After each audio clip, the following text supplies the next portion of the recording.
Well, President Trump gave his address to Congress tonight, and he touted his work since returning to the White House, but his speech was not welcomed by everyone in the chamber. Our Washington correspondent Rachel Knapp and Brendan Scanlon, they join us live from Capitol Hill. So, guys, what were the main takeaways from his speech tonight? Good evening, Nick. So for the most part, the president definitely took this as an opportunity to kind of tout some of his administration's what he would consider a success and their work. But Brendan was actually inside of the House chambers during that speech. I kind of want to get your thoughts. What was it like being in there? Yeah, it was pretty awesome. I mean, first and foremost, it was a pretty surreal, incredible experience. Being inside the chamber itself, you're able to see sort of a lot of the body language and how members are interacting with one another and how they're sort of perceiving things. So it kind of gives you a good idea of how they're sort of taking all this in.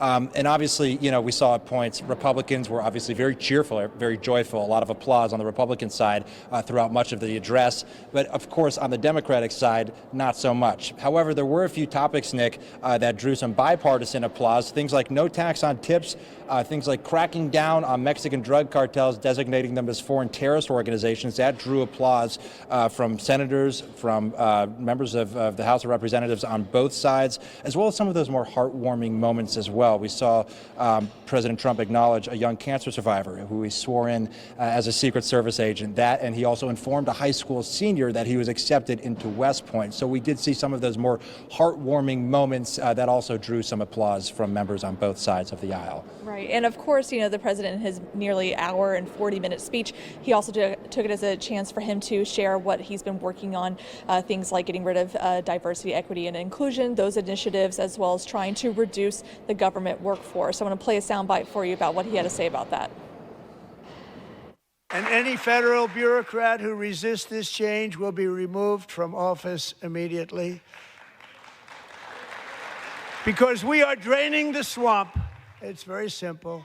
And the days of rule by unelected bureaucrats are over.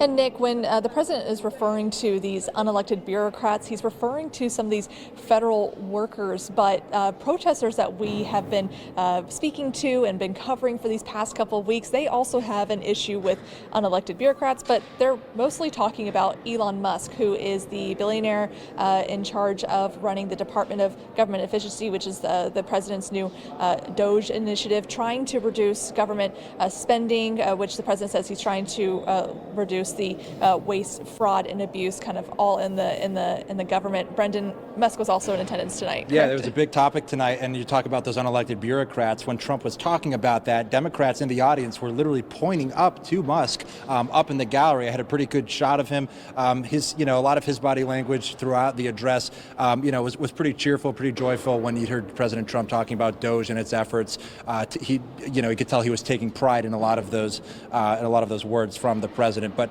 when they're talking about unelected bureaucrats, Democrats pointing directly up at Elon Musk up in the gallery this evening. Yeah. So a lot happening, on screen and, of course, behind the scenes. Very grateful that Brendan was able to get that for us. But, Nick, we'll send it back to you in the studio.